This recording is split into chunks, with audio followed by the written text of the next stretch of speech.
इंद्रायणीचं पसायदान, 30 मार्च. मृत्यूचं मनोहर चित्र. लेखक डॉक्टर संतोष मोतीराम मुळावकर. अभिवाचक डॉक्टर कल्पना संतोष मुळावकर. त्या चित्रातल्या रंगाकडे पाहून आभाळही थबकलं होतं.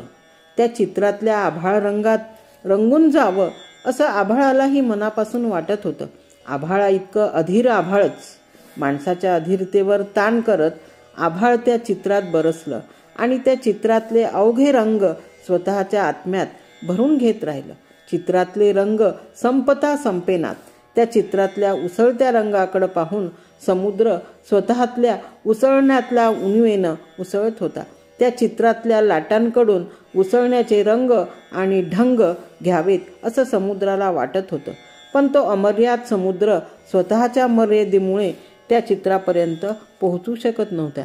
त्या चित्रातल्या मावळतीच्या रंगाकडे पाहून संध्याकाळनं ठरवलं होतं, मावळायचं तर असं.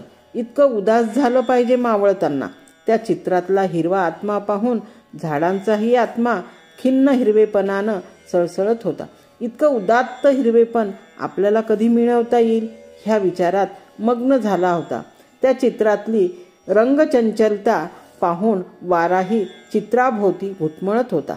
ह्या चित्रातलं रंग चापल्य पाहून हरणाचे कळपही थबकले होते. त्या चित्रातलं रंगनर्तन पाहून मयूर नृत्यही अचंब्यात पडलं होतं. त्या चित्रातल्या रंगसंगतीवर आपल्याला 7 रंगांच्या आत्म्याची कमान धरावी असं इंद्रधनुष्याला वाटत होतं. त्या चित्रातल्या रंगसुगंधानं मृदगंधही शहारला होता. निदान एकदा तरी त्या चित्रातल्या रंगांसारखं रंगता यावं असं मेंदीच्या रंगाला वाटत होतं. त्या चित्रातलं रंगगोंदण स्वतःच्या काळजावर गोंदून घेण्यासाठी गोंदणही आसुसलं होतं. त्या चित्रातली रंगकविता पाहून कविताही हंबरू लागली होती. त्या चित्रातली रंगतार छेडण्यासाठी संगीतही अधीर झालं होतं. त्या चित्राजवळ माणसंही थपकत होती.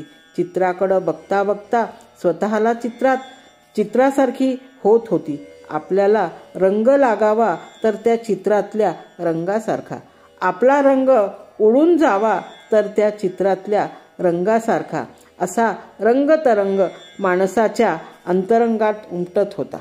चितारा चितारा आणखी चितारा.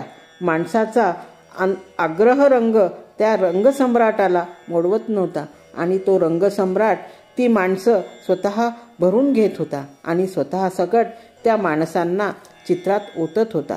चित्र जिवंत होत होती.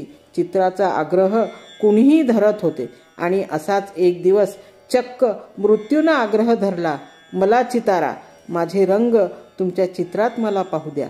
चित्र काढण्यासाठी कुणालाही नाही न म्हणणारे रंगसम्राट रघुवीर मुळगावकर मृत्यूलाही नाही म्हणाले नाहीत.